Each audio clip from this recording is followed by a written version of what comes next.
Shalom, que la grâce du Seigneur Jésus-Christ et les bontés de l'Éternel se renouvellent dans ta vie ce matin, au nom de Jésus. Ce matin, nous voulons poursuivre notre programme, l'Évangile en 5 minutes, et nous avons commencé l'enseignement sur le thème « Comprendre la pensée de Dieu en ce qui concerne le péché » ou encore « Comprendre la pensée de Dieu sur la question du péché ». Le sous-thème que nous voulons aborder ce matin est intitulé « Manquer le but de fils de Dieu à fils du diable ». En hébreu, chata, et en grec, amathia, le péché selon la Bible signifie manquer le but ou encore manquer la cible.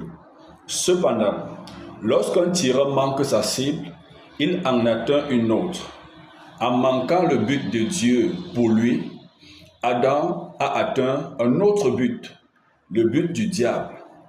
Lorsque nous lisons Genèse chapitre 1, versets 26 à 27, nous pouvons comprendre le plan de Dieu ou encore l'ordre de Dieu pour Adam, Ève, ainsi que toute leur postérité.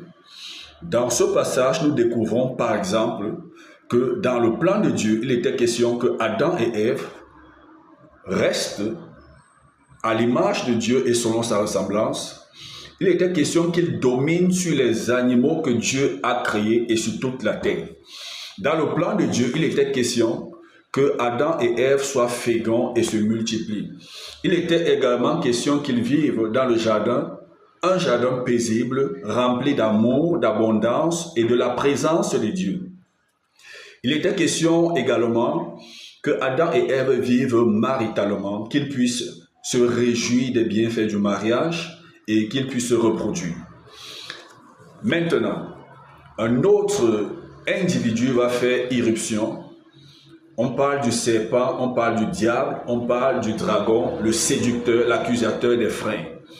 Genèse chapitre 3, le verset 1 nous fait comprendre que le serpent était l'animal le plus rusé de tout ce que Dieu avait créé. Et c'est par lui que l'ennemi va passer. C'est par lui que le diable va passer pour séduire Ève.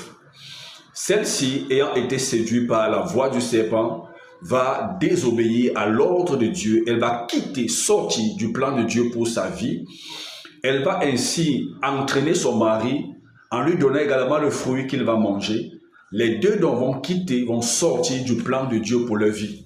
Et il y aura des conséquences. Ces conséquences, nous pouvons les voir dans Genèse chapitre 3, le verset 6 au verset 8.